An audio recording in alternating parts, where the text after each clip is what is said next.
موضوع الدرس في احکام المؤمنات المہاجرات سورة الممتحنہ تفسیر ابن کثیر۔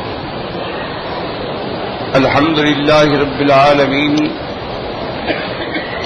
والصلاة والسلام على اشرف الانبیاء وسید المرسلین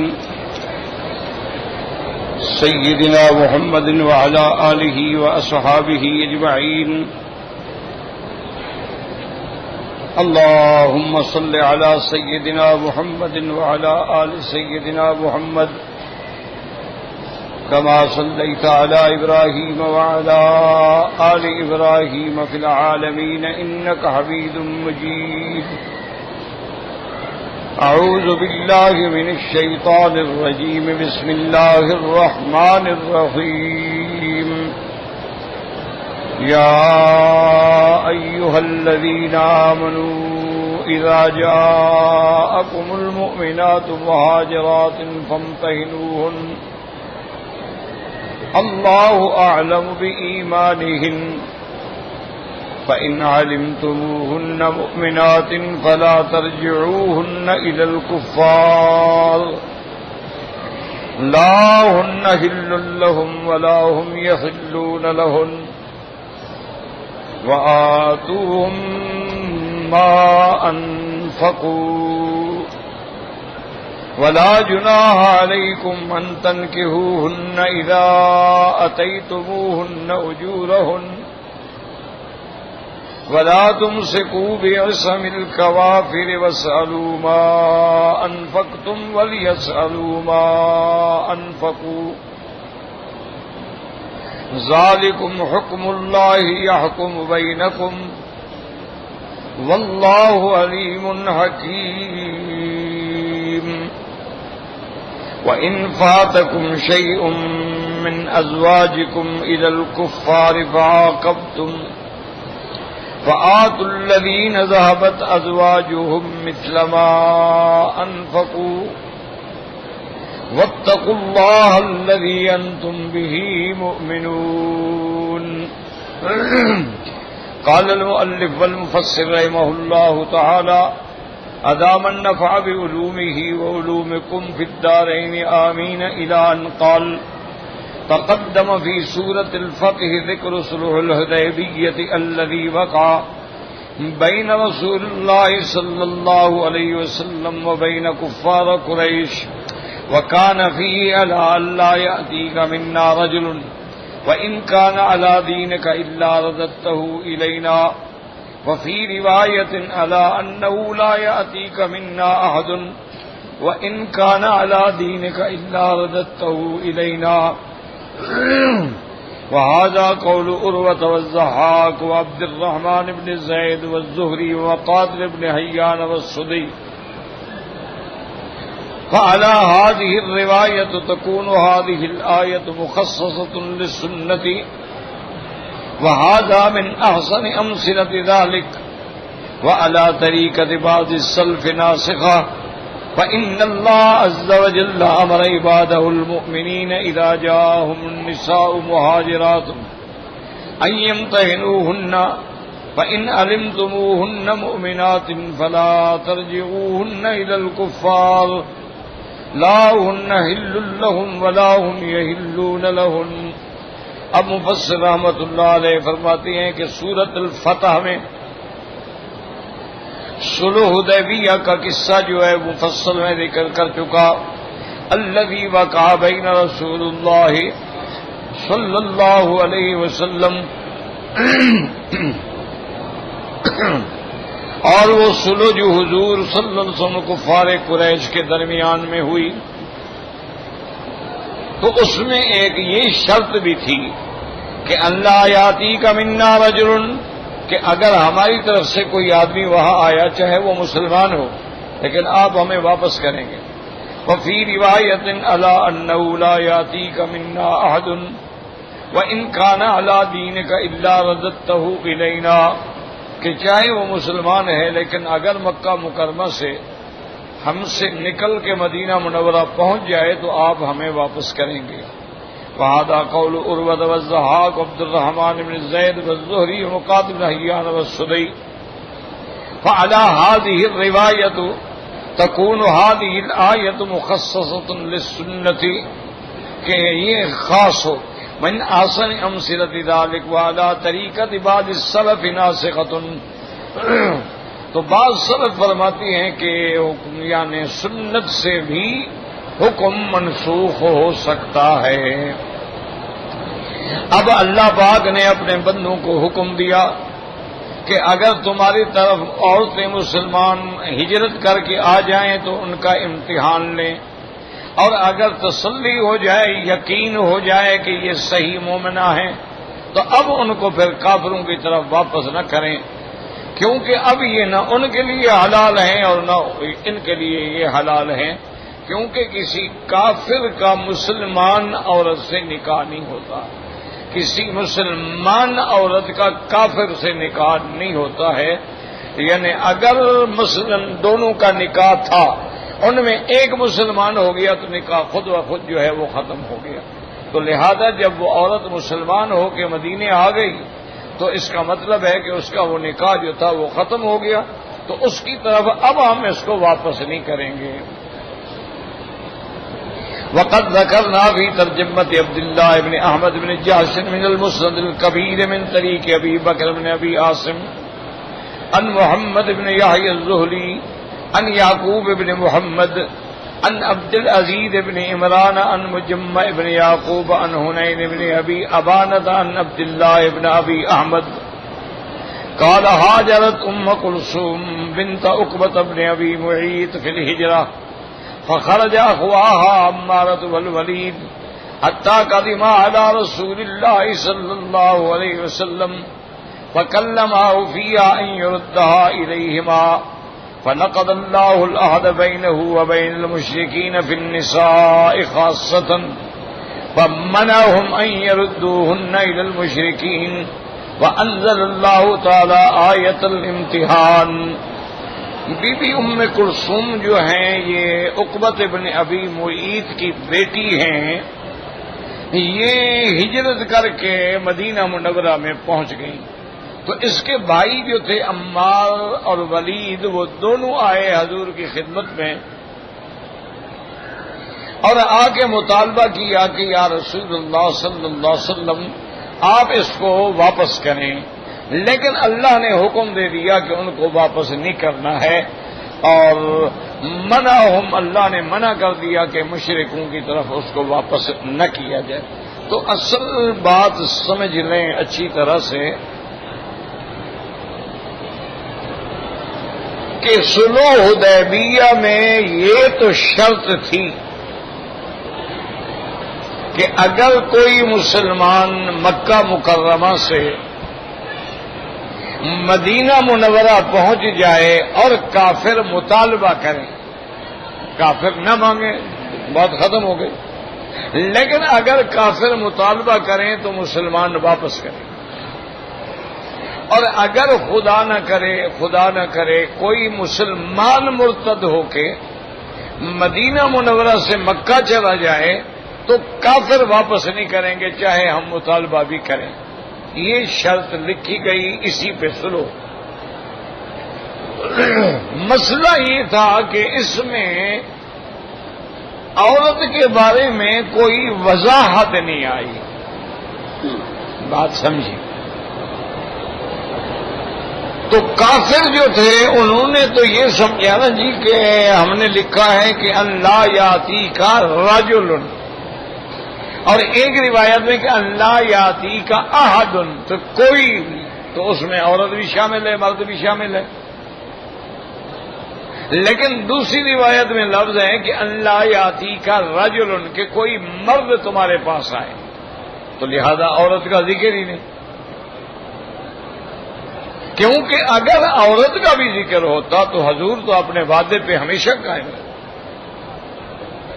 اللہ تبارک و تعالی نے یہ آیت نازل فرما دی کہ بھئی عورت جو ہے وہ واپس نہیں ہو. اچھا اب یہ بھی سمجھ، اس کو کہتے اختلاف الدارین.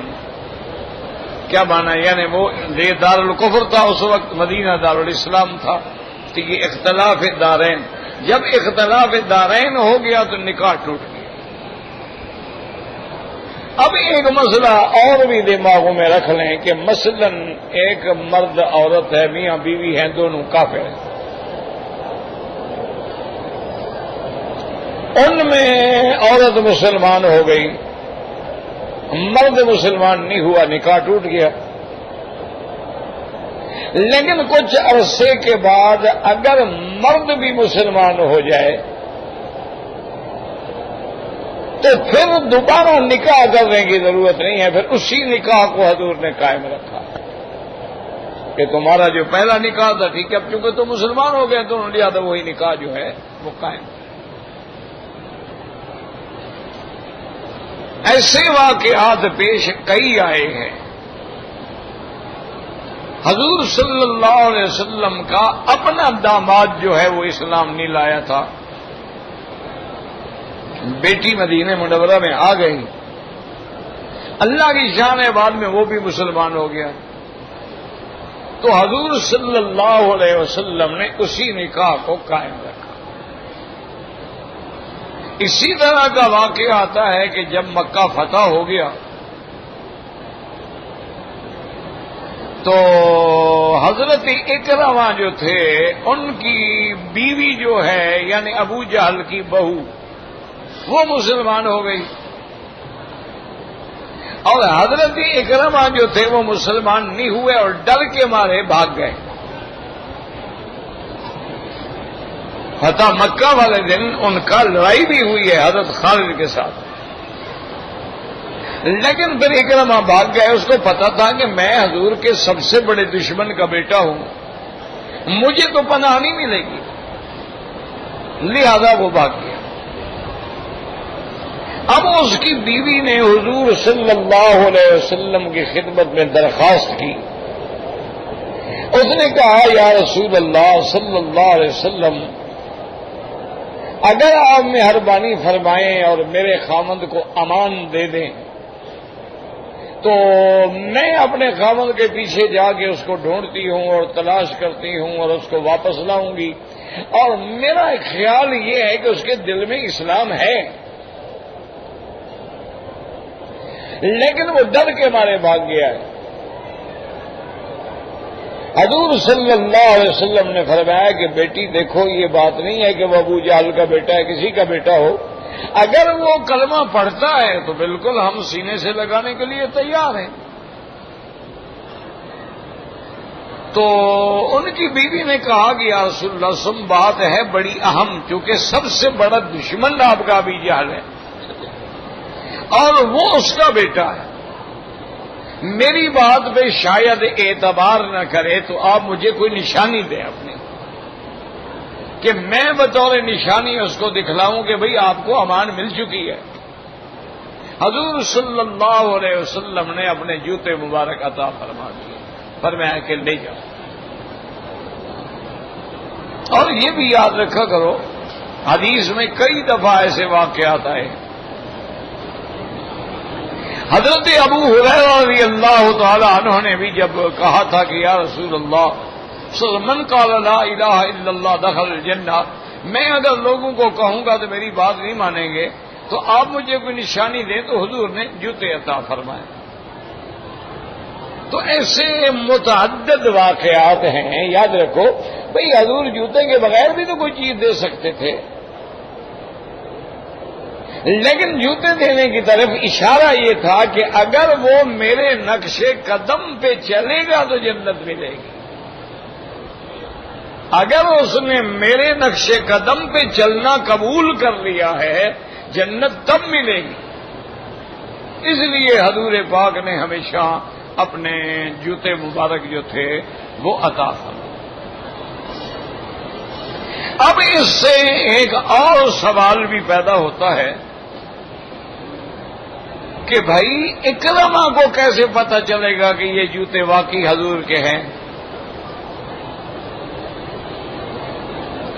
حضور پاک نے تو جوتے دے دیے، اس پر کوئی لکھا ہوا تو ہے نہیں۔ یہ تو 14ویں صدی کے مسلمان ہیں نا ماشاءاللہ، جنہوں نے حضور کے جوتے کی شکل بنائی ہے اور اوپر قرآن لکھ دیا ہے. بھائی ایسی قوم ہم نے تو نہیں دیکھی آج تک. یعنی قرآن پاک کی اس قدر توہین کی جائے کہ سرکار دو عالم کے نالین کا نقشہ مبارک بنا کے اوپر قرآن لکھ دیا. انا للہ و انا الیہ راجعون. اور لوگ شوق سے لیتے ہیں، گھروں میں لگاتے ہیں، اپنے تعویذ بنا کے جیبوں میں رکھتے ہیں. انا للہ و انا الیہ راجعون. یعنی اللہ کے نبی کو اللہ کے قرآن کا یہی قدر تھی کہ جوتے پہ لکھوا دیتے تھے. کتنا بڑی گستاخی ہے اور انہوں نے محبت بنائی ہوئی ہے. اسی طرح آپ دیکھیں آپ کے ملک میں ماشاءاللہ حضور پاک جس براق پہ معراج پہ تشریف لے گئے ہیں، مکہ مکرمہ سے براق پہ سوار ہوئے ہیں، اس براق کی تفسیر بھی تصویر جو ہے ماشاءاللہ مسلمانوں نے بنائی ہوئی ہے. اچھا، اور تصویر کیسے بنائی ہے کہ اس کا نیچے والا حصہ جو ہے وہ تو یعنی جانور کی شکل میں ہے، گردن اور چہرہ جو ہے وہ عورت کا ہے. نعوذ باللہ. یعنی حضور غیر محرم عورت کے کندھے پہ سوار ہوئے تھے. اتنا بڑا ظلم. اور اس کو کہتے ہیں عشق رسول. اب اس کا کوئی علاج ہے؟ ہم کوئی بات کریں وہاں بھی ہیں جی. نہیں، آپ کو بھی تو اللہ نے عقل دیا ہے نا. آپ ہی چھوڑے مولوی، اپنا عقل بھی تو استعمال کریں کہ پہلے تو جب حضور پاک براق پہ سوار ہوئے ہیں وہ کون سا بدبخت کیمرہ مین چھپا ہوا تھا جس نے تصویر اتار لی تھی؟ اور اگر وہ نہیں تھا، ایک تخیل ہے، خیال ہے، تو اس خیال کا معنی یہ ہے کہ عورت کی شکل بنائی گئی. یعنی اللہ نے دیکھے نا، گھوڑا ہے، خچر ہے، اونٹ ہے، گدھا ہے، والخیل والبغال والحمیر لترکبوها وزینہ، ان میں سے کسی کی شکل عورت کی طرح ہوتی ہے. اور پھر وہ تو براق ہے، وہ تو برق سے ہے کہ جہاں نظر پڑی وہاں قدم پڑا. وہ تو اللہ نے جنت سے ایک خاص سواری ہے جو انبیاء کے لیے بھیجی جاتی ہے، اس کا فوٹو بنانا، پھر عورت کی شکل دینا. انا للہ و انا الیہ راجعون. اچھا، اسی طرح آپ کے ملک میں ایک اور فوٹو بھی بکتا ہے. وہ کوئی انہوں نے بنایا کوے والی سرکار. یعنی سارے کوے ان کے ارد گرد بیٹھے ہوتے ہیں تو وہ ان کو روٹی ڈال رہے ہوتے ہیں اور وہ بیٹھے لنگوٹیے میں ہیں، باقی سارے ننگے بیٹھے ہیں. حضرت اللہ فرماتے ہیں لعن اللہ الناظر والمنظور الیہ. کسی کے صدر کو دیکھنا جو ہے اس بھی اللہ کی لعنت ہے اور دکھانے والے پر بھی اللہ کی لعنت ہے. اچھا بزرگ دکھایا تم نے، اور اس بزرگ پر بھی یہ مہربانی کی کہ حضور کی زبان سے ان پہ لعنت ہو. ان کو کپڑوں میں بٹھا دیتے، چلو کبوں کو کھلائیں یا بندوں کو کھلائیں، کپڑے ضروری ان کے اتارنے تھے. کیونکہ ہمارے ہاں یہ قاعدہ ہوتا ہے کہ جو آدمی کپڑے شپڑے اتار کے بالکل جناب بغیر کپڑوں کے کہتے ہیں جی مجذوب ہے، ماشاءاللہ یہ تو اللہ کو پہنچا ہوا ہے. یعنی اللہ کو وہی پہنچتے ہیں جو پاگل ہو کے کپڑے اتار دیں، عقل والے نہیں پہنچتے. اتنا ظلم، یہ پتہ نہیں کون سے عقیدے والے لوگ ہیں کہ وہ دیوانہ ہو گیا بیچارہ، وہ گلیوں میں پھرتا ہے، لوگ مارتے ہیں، وہ پتھر مارے، اس کو نہ چھیڑ، مجذوب ہے. حضرت یہ تو مجذوب ہے. اور ان شریفوں سے پوچھو کہ تمہیں مجذوب کا معنی بھی آتا ہے؟ مجذوب اور مجنون میں فرق ہوتا ہے، یاد رکھو. مجنون کہتے ہیں دیوانہ، جس کا عقل مختل ہو جائے، اس پر تو شریعت کا حکم ہی کوئی نہیں، نہ نماز ہے نہ روزہ ہے، وہ تو پاگل ہے۔ ایک ہوتے ہیں مجذوب۔ مجذوب کا کیا معنی کہ اللہ کی عبادت میں، اطاعت میں، ذکر میں اتنے مشغول ہو جاتے ہیں کہ اللہ اپنی قدرت سے ان کو کھینچ لیتے ہیں، اب وہ صرف اللہ کے بن جاتے ہیں، ان کی ہر وقت نظر جو ہے وہ اللہ پہ ہوتی ہے۔ وہ ہوتا ہے مجذوب کہ ساری خلقت سے کٹ گیا ہے اور ایک خالق سے جڑ گیا، ہر وقت اللہ کا ذکر ہے، اللہ کی یاد ہے، نماز ہے، روزہ ہے، عبادات ہیں، اس کے بعد اس کو خلائق سے واسطہ نہیں رہتا، دنیاوی امور سے واسطہ نہیں رہتا۔ جیسے حضور نے صحابہ کو فرمایا تھا کہ انتم اعلم بامور دنیاکم، بھئی دنیا کے معاملات تم جانتے ہو، میں نہیں جانتا۔ تو وہ اتنے اللہ کے ذکر میں، اللہ کی طرف سے جس کو اللہ ہدایت دینا چاہتے ہیں تو اس کو اپنی طرف کھینچ لیتے ہیں۔ پھر تو جب آدمی اس مقام پہ پہنچ جاتا ہے تو اب وہ مجذوب کہلاتے ہیں۔ لیکن یہ معنی نہیں ہوتا کہ وہ شریعت کے خلاف کوئی قدم اٹھائیں، یہ معنی نہیں ہوتا نعوذ باللہ کہ شریعت نے جس چیز کو حرام کیا ہے اس کو وہ حلال کر دیں۔ وہ تو ہو ہی، یعنی ہر وقت ان کی سوچ یہ کہے کہ خلوت در انجمن، کیا مانا؟ سفر در وطن، کہ ساری دنیا بیٹھی ہوئی آپ باتیں کریں، اس کے تعلق جو ہے اپنے اللہ سے لگاؤ۔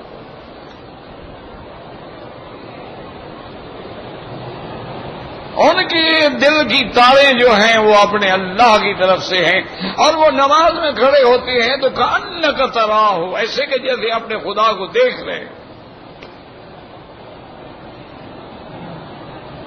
فإن لم تكن تراه فإنه يراك، حضور نے فرمایا اگر تم اس مقام پہ نہیں پہنچے ہو، اس مقام پہ تو پہنچو کہ خدا تمہیں دیکھ رہا ہے۔ تو اگر یقین ہو کہ خدا مجھے دیکھ رہا ہے تو بندہ حرکت کرے گا۔ اگر یقین ہو کہ خدا مجھے دیکھ رہا ہے تو کیا موبائل نکال کے نمبر دیکھے گا؟ اگر یقین ہو کہ خدا مجھے دیکھ رہا ہے تو کیا کپڑے ٹھیک کرے گا؟ کپڑے کو مٹی لگ جائے تو جھاڑے گا؟ تو یاد رکھیں کہ ایسے حالات جو ہیں، وجہ یہ تھی کہ اکرمہ حضور کے جوتی مبارک کو نہیں پہچانتا، لیکن اس کو یقین ہے کہ کافر ہونے کے باوجود بھی وہ جھوٹ نہیں بولتے تھے۔ ہم مسلمان بھی ہیں، حاجی بھی ہیں، ماشاءاللہ حافظ بھی ہیں، غازی بھی ہیں، لیکن 101% جھوٹ بولتے ہیں۔ مکے میں کھڑے ہیں، دکانوں پہ کھڑے ہیں، چیز پوچھو، کہتا ہے جی خدا کی قسم میں نے 10 ریال میں خریدی، اب کیا کروں، وقت ختم ہو گیا ہے، میں گھاٹے میں 8 روپے میں بیچ رہا ہوں۔ تمہیں کس نے کہا بھی قسم کھاؤ؟ اپنے حلال کو حرام کر رہے ہو۔ سیدھی بات ہے، 10 میں خریدو، 5 میں خریدو، تمہاری چیز ہے، اور میں اتنے کی بیچوں گا، لینی ہے لے لو، نہیں لینی لے لو۔ تو اکرمہ کو یقین تھا کہ میری بیوی کبھی جھوٹ نہیں بول سکتی۔ آپ کو پتا ہے ابو جہل جو ہے نا وہ بھی ڈرتا تھا، کعبۃ اللہ کا طواف کر رہا تھا، ایک سردار تھا قبیلے کا اس کے ساتھ تھا، ہاتھ میں ہاتھ ڈالے ہوئے طواف کر رہے تھے۔ تو اس سردار نے پوچھا کہ عمرو بن ہشام، وہ تو ابو الحکم کہلاتا تھا نا، انہوں نے کہا کہ عمرو بن ہشام ہم نے سنا ہے کہ تمہارے قبیلے میں، قوم میں، قریش میں اللہ کا نبی پیدا ہوئے ہیں محمد الرسول اللہ صلی اللہ علیہ وسلم، کیا تم جانتے ہو ان کو؟ انہوں نے کہا ہم نہیں جانیں گے تو کون جانے گا، ہمارے تو خاندان سے ہیں، قبائل سے ہیں، وہ بنو ہاشم سے ہیں، لیکن ان کا وطن جو ہے بنو ہاشم سے، اصل قبیلہ تو قریش ہے۔ اس نے کہا اچھا یہ بتاؤ کہ وہ سچا نبی ہے، سچ کہتا ہے کہ اللہ کا نبی ہے؟ تو ابو جہل نے تھوڑی دیر کے بعد سوچا، اور سوچنے کے بعد کہنے لگا دیکھو تو میرے دوستو پوچھ رہے ہو، پھر ہم کعبہ شریف کا طواف کر رہے ہیں، میں جھوٹ نہیں بولنا چاہتا، وہ اللہ کا واقعی نبی ہے۔ یہ دیکھو ابو جہل طواف کرتے جھوٹ نہیں بولتا، ہم طواف میں 20 جھوٹ بولتے ہیں۔ اس نے کہا وہ سچا نبی ہے؟ ہاں۔ انہوں نے کہا مجھے یہ بتاؤ تمہیں کیسے پتا لگ گیا کہ وہ سچا نبی ہے؟ بھئی کوئی دلیل تمہارے پاس؟ نے کہا ولد فینا وعاش فینا 40 سنتن، محمد مصطفیٰ ہمارے قبائل میں پیدا ہوئے، ہمارے گھروں میں پیدا ہوئے، آپ کا بچپن، آپ کی جوانی 40 سال تک ہمارے سامنے گزری ہے، اس نے کبھی کسی انسان پہ بھی جھوٹ نہیں بولا ہے۔ جو بندہ کسی بندے پہ جھوٹ نہ بولے، خدا پہ جھوٹ بولے گا کہ اللہ نے مجھے نبی بنا کے بھیجا ہے؟ وہ تو سچا ہے۔ تو اس نے کہا ابو جہل اگر تمہیں اتنا یقین ہے اس کے صدق پر کہ سچا ہے تو پھر جھگڑا کس بات کا، مان کیوں نہیں لیتے اس کو اللہ کا نبی؟ اور نے کہا نہیں یہ ہمارا خاندانی جھگڑا ہے، منا امیر ومنہم امیر، کبھی مکے کے امیر وہ بنتے ہیں کبھی ہم بنتے ہیں، اور کبھی وہ بڑے ہوتے ہیں کبھی ہم بڑے ہوتے ہیں، اب اس کو اللہ نے نبی بنا دیا، ہم نبی تو بن نہیں سکتے لیکن ضد میں مانیں گے نہیں ہم۔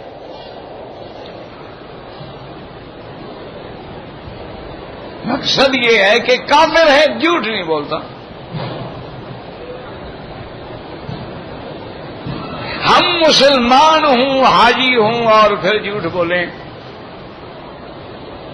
یعنی کافرہ عورت جو ہے وہ زنا نہیں کرتی تھی، مسئلہ سمجھ لیں۔ ان میں جو زانیہ تھی وہ مشہور تھی کہ بھی یہ آوارہ ہیں، یہ باندیاں ہیں، یہ کنیزیں ہیں، یہ اصحاب الرایات ہیں۔ کسی شریف گھرانے کی عورت جو ہے چاہے کافرہ ہو زنا نہیں کرتی تھی۔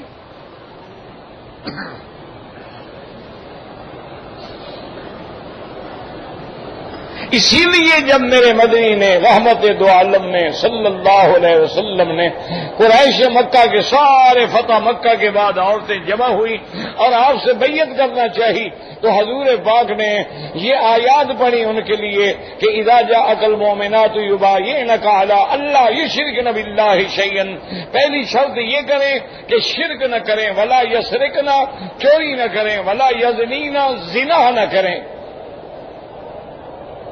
تو جب حضور نے یہ آیت پڑھی تو بی بی ہندہ سے صبر نہیں ہو سکا۔ بی بی ہندہ پتہ ہے کون ہے؟ ابو سفیان کی بیوی ہے۔ بی بی ہندہ کون ہے؟ یہ قاتلہ ہے سیدنا حمزہ کی۔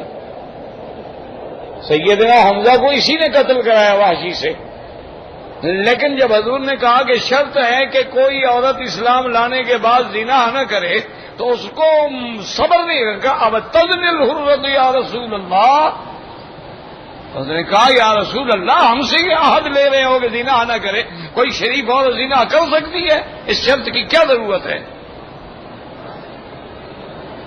حضور نے پہچان لیا، فرمایا ہندہ ہو؟ اس نے کہا ہاں یا رسول، آپ کی چچی تھی نا۔ تو یعنی ان کے تصور میں ہی نہیں تھا کہ کوئی شریف اور زنا کر سکتی ہے۔ تو اکرامہ کی بیوی جو ہے وہ ڈھونڈتے ڈھونڈتے ڈھونڈتے یمن پہنچی، یمن میں جا کے اکرامہ کو تلاش کیا، اس کو حضور کی نشانی دکھائی، حضرت اکرامہ واپس آ گئے اور کلمہ پڑھا، حضور کے غلام بنے، اور بطل من ابطال الاسلام، حضرت اکرامہ ان لوگوں میں ہیں جو خالد بن الولید کے برابر کا بہادر تھا۔ تو اللہ کے نبی نے یہ حکم نہیں دیا ابھی تمہارا تو نکاح ٹوٹ گیا، وہی نکاح سابقہ کو قائم رکھا گیا۔ کہنے کا مقصد یہ ہے کہ اگر دو میں ایک مسلمان ہو جائے، ایک کافر رہے، نکاح ٹوٹ گیا، دونوں مسلمان ہو جائیں تو نکاح قائم ہوگا۔ اور تیسری بات یہ سمجھ لیں کہ زمانہ جاہلیت میں یعنی حضور پاک کے نبوت آنے سے پہلے جو کافر تھے ان کے ہاں بھی باقاعدہ نکاح ہوتا تھا، ایجاب تھا، قبول تھا، گواہ تھے، عقل مار تھی، بالکل اسی طرح نکاح ہوتا تھا۔ یعنی ان کے ہاں بھی کوئی کولڈ بورڈ کی چکر، وہی باقاعدہ وہی طریقہ تھا جو اسلام کے اندر ہے کہ بھئی ایک خطبہ پڑھا جائے، گواہ ہوں، ایجاب ہو، قبول ہو، حقل مہر ہو۔ اسی لیے تو حضور صلی اللہ علیہ وسلم کا جب نکاح ہوا ہے تو آپ کی عمر مبارک تو 25 سال ہے، ابھی تو نبوت ملی ہی نہیں۔ سیدہ خدیجہ سے آپ کا پہلا نکاح ہوا ہے رضی اللہ عنہا سے، اور خطبہ پڑھنے والا حضور کا چاچا ابھی طالب ہے۔ میرے طالب العلم بھائی جو ہیں نا وہ خطبہ نکال کے پڑھیں کہ ابھی طالب نے جو خطبہ دیا نکاح کا، ایسا میرے خیال میں تو آج کا کوئی بڑے سے بڑا مولوی بھی نہیں خطبہ پڑھ سکتا۔ عرب تھے، قریش تھا، حضور کا چاچا تھا، فصاحت و بلاغت ان کے گھر کی چیز تھی، اس نے خطبہ پڑھا اور باقاعدہ ایجاب و قبول ہوا،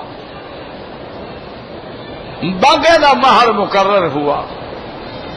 تو اس لیے اب مسئلہ یہ ہے کہ چونکہ اس شک میں عورت کی وضاحت نہیں تھی، اللہ نے قرآن نازل فرما دیا کہ میرا مدنی ٹھیک ہے صلح پہ آپ قائم رہیں، لیکن اگر کوئی عورت آ جائے تو اس کو واپس نہ کریں، کیونکہ اب اس کے لیے حلال ہی نہیں، واپس کرنے کا کیا فائدہ ہوا؟ لا ہن حل لہم ولا ہم یحلون لہن۔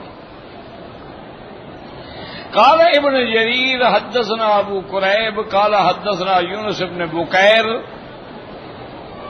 ان قیس بن الربیع ان الاغر بن الصباح ان خلیفۃ بن حسین ان ابی نصر الاسدی قال سئل ابن عباس کیف کان امتحان رسول اللہ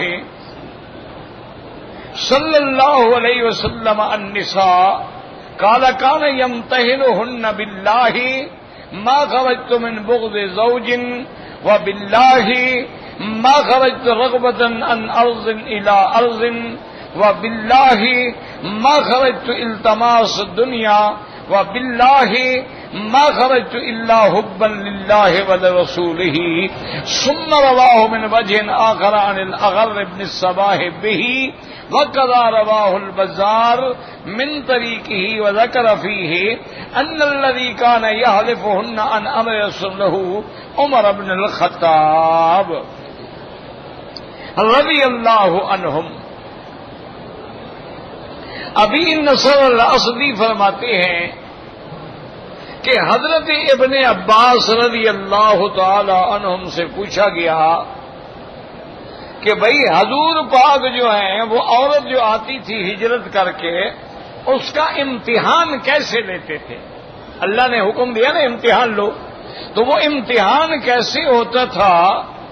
تو حضرت ابن عباس نے فرمایا کہ حضور اس سے پوچھتے تھے کہ قسم کھاؤ کہ واللہ ما خرجت من بغض زوج، مجھے اللہ کی قسم ہے میں اپنے خاوند کے ساتھ کسی دشمنی یا بغض کی وجہ سے نہیں نکلی، واللہ ما خرجت رغبة عن ارض الى ارض، میں کسی آرام کے لیے کہ وہاں مجھے تکلیف تھی یہاں مجھے آرام ملے گا اس لیے بھی نہیں نکلی، وباللہ ما خرجت التماس الدنیا، اور مجھے اللہ کی قسم میں کوئی دنیا حاصل کرنے کے لیے بھی نہیں نکلی، وباللہ مجھے اللہ کی قسم ہے ما خرجت الا حبا للہ ولرسولہ، میں اللہ کے رسول کی محبت میں نے ہجرت کی ہے، نہ میرے سامنے دنیا ہے نہ میرے سامنے اور کوئی غرض ہے، تو حضور پھر اس کی قسم کو قبول فرما لیتے۔ یہ تھا امتحان، اور یہ امتحان بھی حضور خود نہیں لیتے تھے، حضور صلی اللہ علیہ وسلم حضرت عمر کو حکم دیتے تھے، حضرت عمر جو ہے پھر وہ ان سے باقاعدہ یہ حلف لیتے تھے، ان کا امتحان لیتے تھے. اور اللہ کی شان ہے، یاد رکھو حضور حضرت عمر کے بجائے حضرت ابو بکر کو بھی حکم دے سکتے تھے، حضرت عثمان کو بھی دے سکتے تھے، لیکن وہ نرم دل لوگ تھے. حضرت عمر کا ایک دہشت تھی، ان کے سامنے کوئی جھوٹ بولنے کی ضرورت ہی نہیں کر سکتا تھا، اس لیے اللہ نے ان کی ذمہ داری رکھی کہ حضرت عمر رضی اللہ تعالی عنہ امتحان لیتے. جب ثابت ہو گیا مومنہ ہے تو اب وقال الاوفی عن ابن عباس فی قوله تبارک و تعالی یا ایھا الذین آمنوا اذا جاءکم المؤمنات مہاجرات فامتحنوہن قال كان امتحانهن ان يشهدن ان لا الہ الا اللہ وان محمدا عبد اللہ ورسولہ. یہ بھی امتحان تھا کہ وہ کلمہ پڑھیں. وقال مجاہد فامتحنوہن فاسألوہن، معنی یہ تھا کہ ان سے پوچھو کہ تم کیوں آئی ہو. اما جاء بہن فإن كان جاء بهن غضب على أزواجهن أو سخطة أو غيره ولم يؤمن فرجعوهن إلى أزواجهن. اگر وہ اپنے شوہر سے لڑ کے آ گئی اور پھر کلمہ بھی نہیں پڑھتی، ان کو واپس کیا جائے گا. وقال امرأة يقال لها ما جاء بك إلا حب الله ورسوله وما جاء بك عشق رجل منا ولا فرار من زوجك.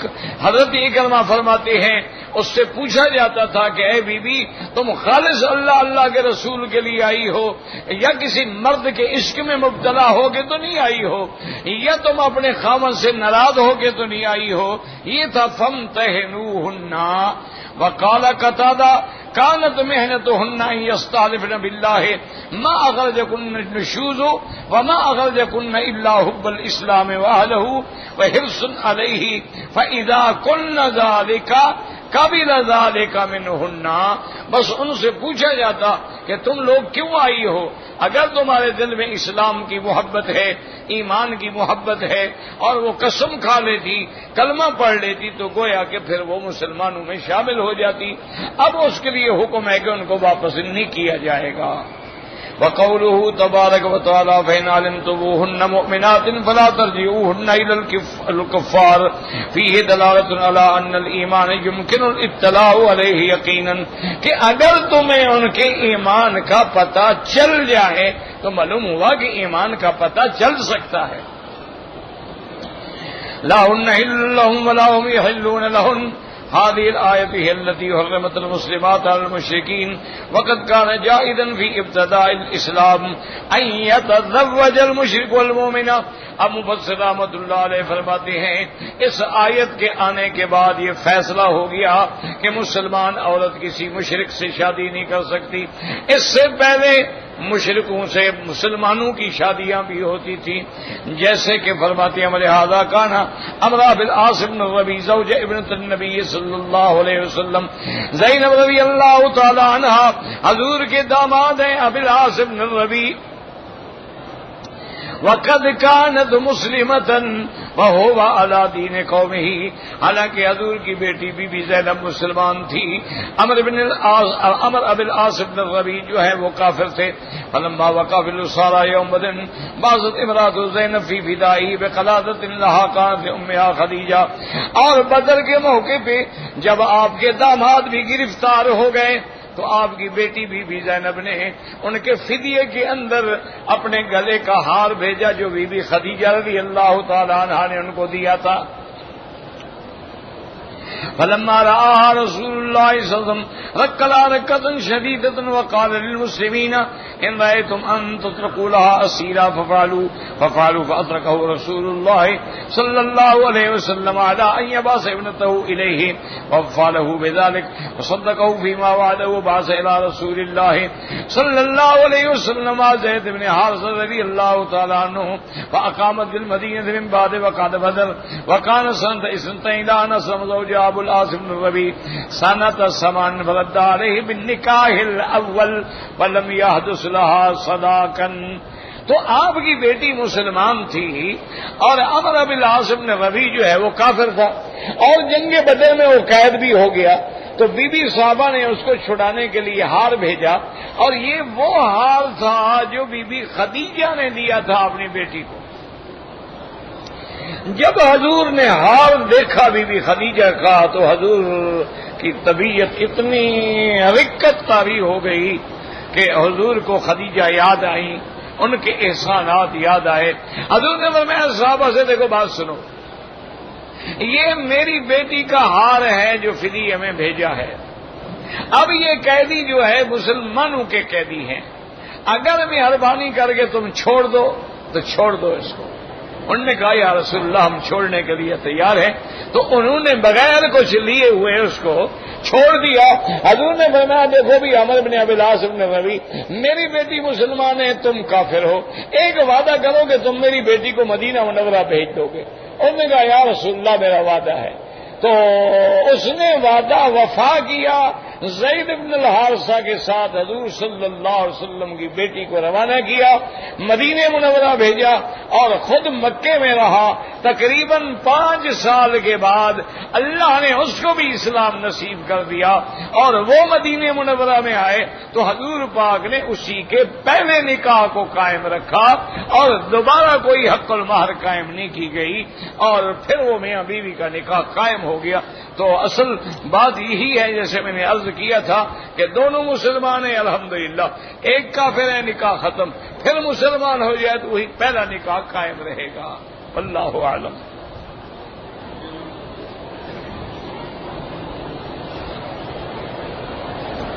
کہتے ہیں جی کہ نماز جمعہ میں کتنی رکعتیں سنت مؤکدہ ہیں؟ امام ابو حنیفہ رحمت اللہ علیہ کے نزدیک 4 پہلی سنتیں بھی مؤکدہ ہیں، اور 4 جمعہ کے بعد بھی مؤکدہ ہیں۔ باقی ائمہ جو ہیں امام احمد بن حنبل رحمت اللہ علیہ، ان کے نزدیک 2 رکعت پہلے سنت اور 2 رکعت بعد میں ہیں۔ اور امام ابو یوسف رحمت اللہ علیہ جو امام ابو حنیفہ کے بڑے عظیم شاگردوں میں ہیں رحمت اللہ علیہم، وہ فرماتی ہیں کہ جمعہ سے پہلے 4 رکعت، پھر 2 رکعت فرض، پھر فرماتی ہیں کہ بعد میں بھی 6 رکعت سنت پڑے۔ تو بہرحال ایک بات یاد رکھا کرو، یہ جتنی عبادات ہیں ان میں اللہ ہمیں توفیق دے، اگر ہم 4 رکعت پہلے پڑھیں گے 4 لاکھ رکعت کا ثواب ملے گا، کیونکہ جو امام فرماتے ہیں 2 رکعت ہے وہ 4 رکعت سے منع تو نہیں کرتے، ان کے نزدیک ضروری جو ہے وہ 2 رکعت۔ لیکن اگر کسی نے 4 پڑھی ہیں تو وہ یہ تو نہیں کہتے کہ نہ پڑھو، بعد میں ان کے نزدیک مہم جو ہیں وہ 2 رکعت، لیکن اگر کسی نے 4 پڑھی ہے الحمدللہ۔ اب اسی طرح دیکھیں کہ مثلا ہم عشاء کی نماز سے پہلے آئے، مسجد میں داخل ہوئے اور 2 رکعت تحیت المسجد پڑھ لی، کوئی جھگڑا نہیں۔ اچھا اب یہ ہے کہ اذان ہو گئی، پھر ہم نے 4 رکعت سنت بھی پڑھ لی عشاء سے پہلے، تب بھی کوئی منع نہیں۔ اچھا ہم آئے اور ہم نے آتے ہوئے صرف 4 رکعت سنت پڑھی عشاء سے پہلے، تو وہ بھی جائز ہے، تحیت المسجد بھی اسی میں آ گئی۔ اچھا کسی نے آتے ہوئے صرف 2 رکعت پڑھی اور بعد میں عشاء کی نماز پڑھ لی، تب بھی جائز۔ جیسے کسی نے تہجد میں 8 رکعت پڑھی تب بھی سبحان اللہ، 6 رکعت پڑھی تب بھی سبحان اللہ، 4 رکعت پڑھی تب بھی سبحان اللہ، 2 رکعت پڑھی تہجد والوں میں شمار تو ہو گیا نا۔ تو باقی یہ ہے کہ ہم جتنی عبادات میں محنت کریں گے اتنا زیادہ اللہ اجر عطا فرمائیں گے۔ یہ مسئلے کوئی جھگڑے کے نہیں ہوتے۔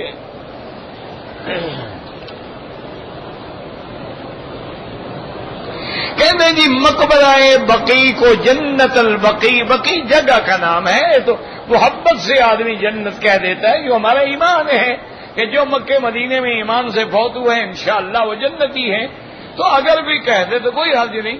جنت المعلا، اصل معلا یہ اعلیٰ ہے، کیا معنی یہ اونچی طرف ہے، اور یہ طرف جو ہے یہ مسفلا جو ہے یہ نیچے والی طرف ہے، یہ مسیال مسفلا یہ نیچے والا حصہ ہے، اور یہ اعلی حصہ ہے، ایک کدئی ہے ایک کدا ہے، تو اگر کہتا ہے آدمی کوئی حرج نہیں۔ اگر حج کے دوران میں یا عمرے کے دوران میں مسجد نبوی میں 40 نمازیں پڑھنا ایک حدیث مبارک ہے، لیکن وہ ضعیف ہے، لیکن فضائل اعمال میں ضعیف حدیث بھی حجت ہوتی ہے۔ اس میں ہے کہ جو بندہ مسجد نبوی میں 40 نمازیں پڑھے اس طرح کہ اس کی جماعت بھی نہ جائے، جماعت کے ساتھ پڑھے، اللہ اس کو نفاق کی بیماری سے اور جہنم سے آزاد کر دیتے ہیں۔ تو یہ ایک فضیلت ہے، اگر موقع ملے ضرور پڑھیں، کوئی نہ پڑھ سکے تو کوئی مسئلہ نہیں۔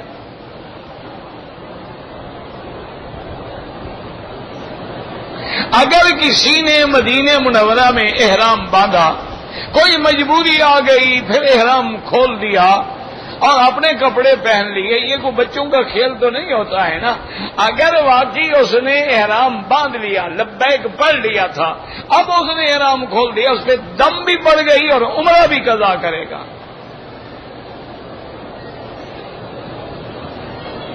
کہتے جی کہ مسجد کے اندر دوسری جماعت کرانا جو ہے، ہاں امام ابو حنیفہ رحمت اللہ علیہ فرماتے ہیں کہ جس مسجد میں امام مقرر ہے، مؤذن مقرر ہے، وقت میں جماعت ہوتی ہے، وہاں دوسری جماعت نہیں ہو سکتی۔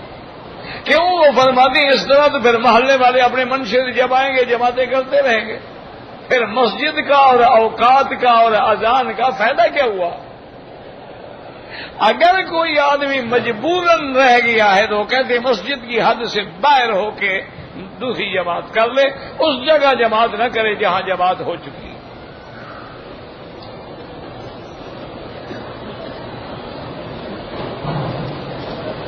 کہتے جی کہ جنازے میں 2 عورتیں ہیں، 2 مرد ہیں یا 2 بچے ہیں، تو وہی دعا ہے نا بابا، اس میں سارے صیغے ایسے ہیں، سب کو شامل ہیں۔ اللہم اغفر لحینا ومیتنا وشاہدنا وغائبنا وصغیرنا وکبیر، سب کو شامل ہو جاتے ہیں۔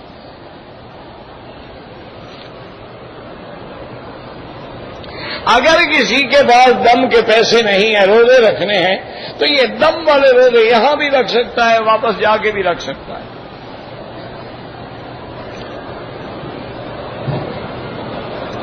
زکوٰۃ کے حقدار جو ہیں، انما الصدقات للفقراء والمساکین، کہ جو غریب ہیں، مسکین ہیں، معذور ہیں، بے گھر ہیں، بے در ہیں، بیوہ عورت ہے، یتیم بچے ہیں، کوئی کفالت کرنے والا نہیں ہے، یہ سب سے زیادہ زکوٰۃ کے مستحق۔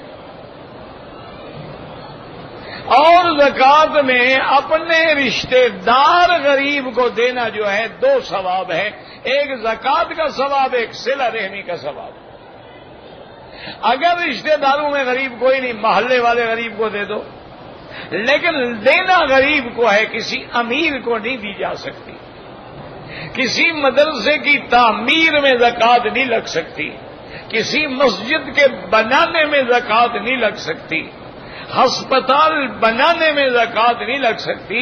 ہسپتال کے دوائیں ہیں وہ زکوٰۃ میں دے سکتے ہو، کہ دوائیں دے دو گے، ان کو کہو بھی جو غریب آئے اس کو مفت دو، تو وہ زکوٰۃ ادا ہو سکتی۔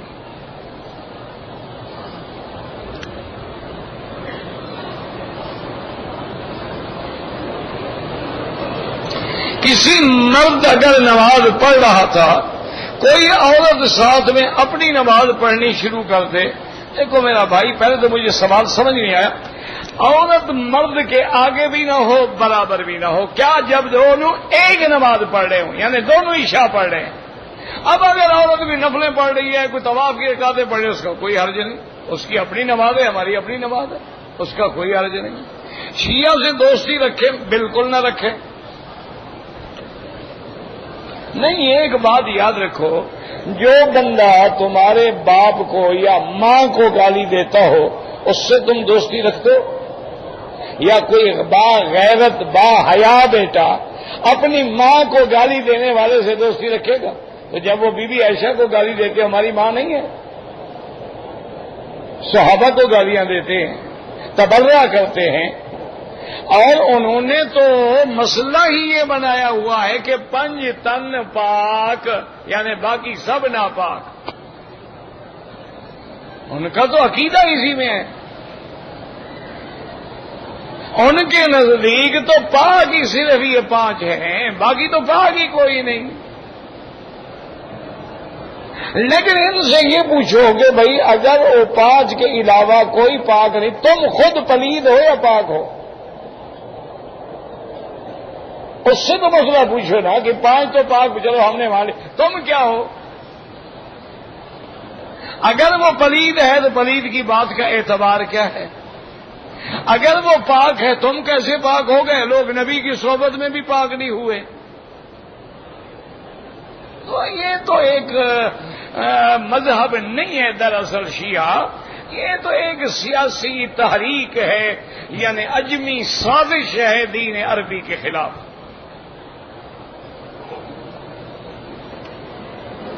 اگر کسی مردے کو ثواب پہنچانا، بالکل نفلی عبادت کریں اور پھر دعا مانگیں، اللہ اس کو ثواب دیں گے انشاءاللہ۔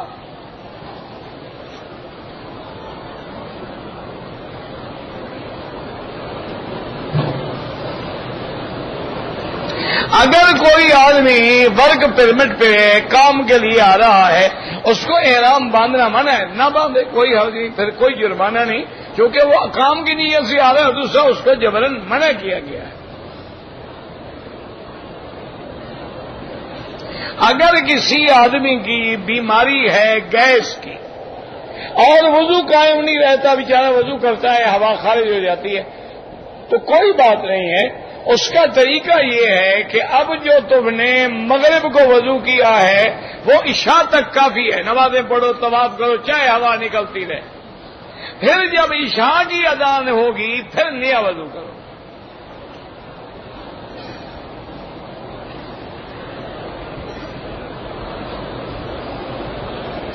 کہتے جی کہ میرا دل چاہتا ہے کہ میں ہر مہینے میں 3-4 عمرے کیا کروں۔ بالکل کیا کرو۔ کہتے ہیں کہ مولوی نے منع کیا، اللہ ہدایت ہے، عبادت سے بھی منع کریں تو اب کیا کریں آپ؟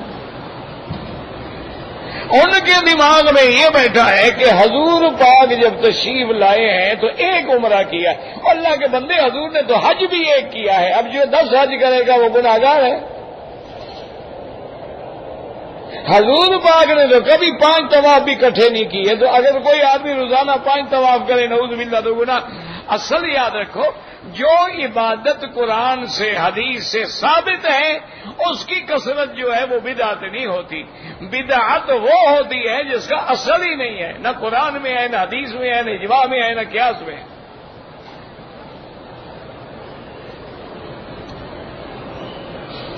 میں اپنے بیوی بچوں کے لیے، آپ اپنے لیے عمرہ کریں، ان کے لیے دعا کریں، بالوں میں کالا خضاب لگائیں، کالا نہ لگائیں، باقی جو مرضی لگائیں۔ تعویذ کی اجرت لینا بالکل جائز ہے، لیکن تعویذ گلے میں لٹکانے کے لیے نہ دیں، پڑھ کے دم کر دیا کریں۔ طواف میں کندھا ننگا رکھنا چاہیے سارے چکروں میں۔ عمرے کی نیت کے بعد نفل جب پڑھیں گے سر نہیں ڈھانکیں گے، اب احرام میں ہیں آپ، سر کھلا رہے گا۔ غسل خانے میں جا کے میں نے احرام کھول دیا تو کیا ہو گیا؟ عمرہ تیرے اس احرام میں بندھا ہوا تھا، کھول دیا، بھاگ گیا وہ۔ عجیب عقل ہے، کیا کرے آدمی؟ تم تو کھڑے ہو نا، چادر بھاگ گئی نا۔ عمرہ تم کر رہے ہو کہ چادر کر رہی ہے؟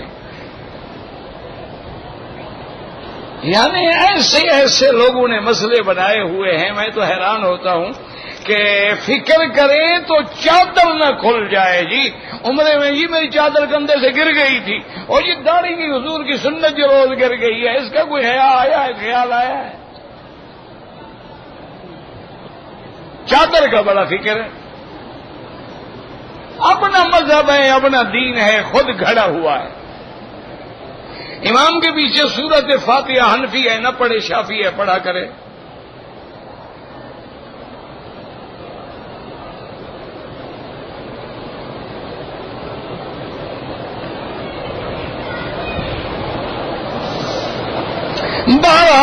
تم نے ایک عورت 12 سال سے خاوند کے ساتھ زندگی گزار رہی ہے، بہت ہی تنگ کیا ہے، ایک دفعہ طلاق بھی دے دی، پھر شروع ہو گئی، تو اب بھی کوشش کرو، یا تو اسی حال میں گزارا کرو، یا بالکل ممکن نہیں ہے تو اسلام نے اسی لیے طلاق رکھی ہے۔ اگر ایک مجلس میں 3 طلاقیں ہوں، حنفی مسلک میں 3 ہی شمار ہوتی ہیں۔ کہتے جی کہ طواف کو مردوں عورتوں کے لیے الگ الگ کر رہے ہیں، حجر اسود کا کیا کریں؟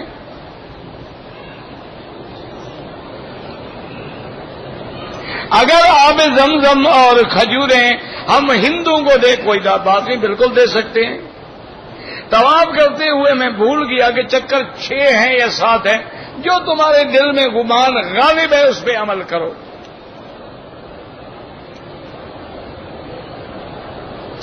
مجھے میقات سے گزرے دم پڑ گیا، دم کی رقم نہیں، بکری لے کے ذبح کر کے غریبوں کو تقسیم کرو۔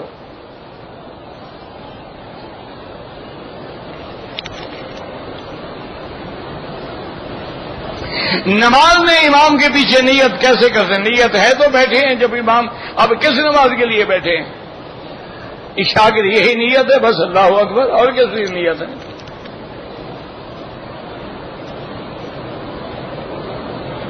آمین ایسا کہیں جائز ہے، زور سے کہیں جائز ہے، کوئی جھگڑا نہیں ہے۔ مرد اور عورت کی نماز میں بڑا فرق ہے، مرد امام بن سکتا ہے، عورت نہیں بن سکتی۔ مرد کے لیے صف اول افضل ہے، عورت کے لیے آخر افضل ہے۔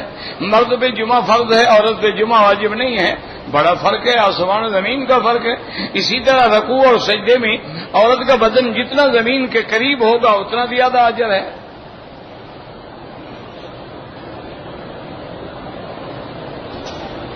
اگر میں نے عمرہ کیا ہے، بال تھوڑے کٹوائے، اب بھی بال کٹوا دو تو دم نہیں پڑے گا، نہیں کٹواؤ گے تو دم پڑ جائے گا۔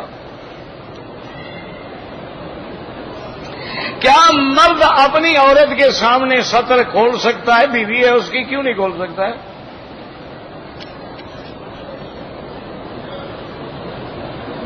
اگر جیب میں موبائل ہے، اس میں فوٹو ہے، نماز تو ہو جائے گی، لیکن ایسی چیزیں نہ رکھا کرے نا بلا وجہ۔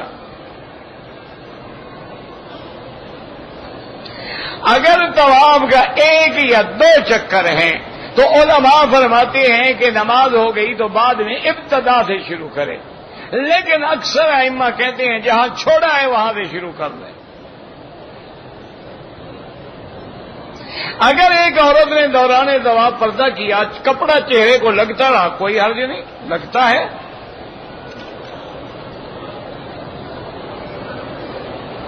کہتے ہیں کہ مکے میں 20 رکعتیں اصل میں نہیں پڑھائی جاتی، بلکہ 10 پڑھائی جاتی ہیں، کیونکہ 10 ایک امام پڑھاتے ہیں، 10 دوسرے امام لیکن یعنی لوگ 20 پڑھتے ہیں یا 10 پڑھتے ہیں؟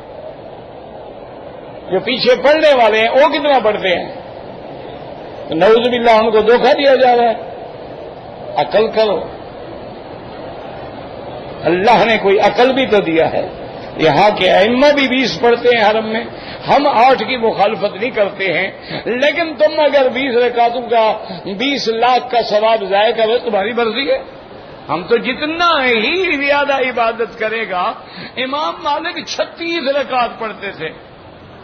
ان سے پوچھا کہ حضرت آپ انہوں نے کہا یار مکے والے تو طواف کر رہے تھے، ہمارے پاس طواف تو ہے نہیں، ہم اور 4 رکعتیں زیادہ پڑھ لیتے، کیونکہ حضور نے فرمایا ہے کہ من قام رمضان، جو لوگ رات کو کھڑے ہوں عبادت میں اللہ کی رضا کے لیے، تو معنی یہ ہے کہ زیادہ سے زیادہ رات کا حصہ جاگ کے گزارا جائے۔ یہ تو نہیں ہے نا کہ بس 2 منٹ لگائے، آدھا گھنٹہ اور گھر میں چلے گئے۔ تو اس لیے بہرحال یہاں مکہ مکرمہ ہو یا مدینہ منورہ ہو 20 رکعت پڑھائی جاتی ہے۔ باہر کی بعض مسجدوں میں 8 بھی پڑھائی جاتی ہے۔ ہم نے تو کبھی جھگڑا نہیں کیا، کبھی اختلاف نہیں کیا، کبھی سر پھٹول نہیں کیا، الحمدللہ۔ ہم تو حضرت عمر کے فیصلے کو بھی سنت محمد مصطفیٰ سمجھتے ہیں۔ علیکم سنتی و سنت الخلفاء الراشدین تمسکوا بہا وعضوا علیہا بالنواجذ۔ او کما قال النبی صلی اللہ علیہ وسلم. حضرت عمر خلیفہ راشد ہے، اس کی سنت پھر اجماع صحابہ ہے، کسی ایک صحابی نے بھی اعتراض نہیں کیا. بہرحال دعا کریں اللہ جھگڑے مٹائے، اللہ ان سب مولویوں کو توفیق دے کہ یہ کفر کے خلاف کام کریں، آپس میں لڑانا بھڑانا چھوڑ دیں. یہ فروعی مسائل ہیں، اس میں کوئی کفر اسلام کی جنگ نہیں ہے. لہذا زور تب لگائیں کہ آج مستشرقین اللہ کے قرآن کو چیلنج کر رہے ہیں، آج کفار نے انکار حدیث کر دیا ہے، آج کفار نے انکار معراج کر دیا ہے، آج کفار نے شکل قبر کا انکار کر دیا ہے. وہ کہتے ہیں ہم چاند پہ خود پہنچے ہیں، ہر چیز دیکھی ہے، کیسے چاند دو ٹکڑے ہوا ہے. تو ان کے جواب کے لیے آپ کے پاس وقت نہیں، صرف آپس میں لڑانے کے لیے. اللہ ہدایت